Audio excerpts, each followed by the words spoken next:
Joining us is former military intelligence and security officer Philip Ingram. Good to see you. So what is going on with this grain deal? High on the agenda at the G20. Nothing really been sorted, has it? G20, interesting body. This is the body to discuss this because it's got a global impact.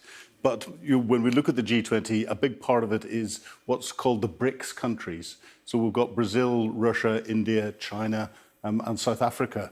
Now, Russia's in there, China's there. They're not at this G20 summit, but they either sit on the fence or generally don't condemn what Russia is doing inside Ukraine. And then we've got the EU and Western countries and all the rest of it. So for the G20 to come up with a statement, which I understand they've put out, calling for this grain deal to be brought back in again, is quite strong given the diversity that's in there. And if we look at the impact of what that is from a global perspective and how it looks at it, the grain that comes out of Ukraine is about 10% of the world's supply for many bits and pieces. It goes to 45 of the poorest countries around the world.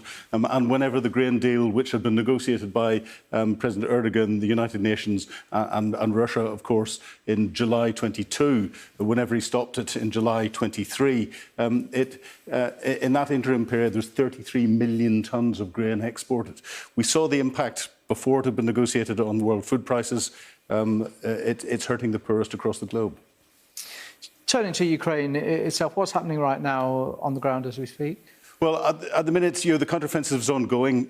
Too much commentary is focusing on how much the Ukrainians are taking back physically on territory. And I'll go on to that in a moment. But they're continuing their attacks, countering Russians' counterattacks in Kupiansk, continuing to attack Bakhmut and south of that, and then into Zaporizhia. But from a bigger perspective, they're taking the fight elsewhere. And if we look at what's been happening in Russia and elsewhere over, and this is just since May this year, we've got attacking strategic bombers at Peskov Airport, drone attacks into Moscow, electronics supplying defence just outside Moscow being attacked, freight trains bringing supplies down into Ukraine being derailed and attacked, and oil refineries in Crimea being attacked. That all impacts Russia's ability to prosecute its operations. So we've got the Ukrainians fighting in from the front, making small, slow but steady progress, but wrecking Russia's ability to support it from behind. They're attacking from both ends and making real progress from that perspective. And focusing, as you were mentioning there, what's going on in and around Zaporizhia?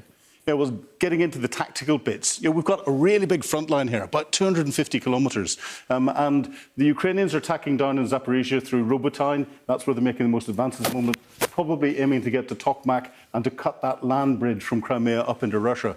But they're also attacking up into Advika and to the south of Bakhmut. Now, what this does is it gives the Russians a dilemma. The Russians are trying to concentrate their reserve forces to see where they can counter the Ukrainians and look at that. But this huge distance, they don't know whether they can get the reserves to go into Advika or have to take them down towards Tokmak. That's giving the Russian commanders real dilemma. And when they do move, it's inside the range of the Ukrainian HIMARS missiles, and they're destroying a lot of those convoys.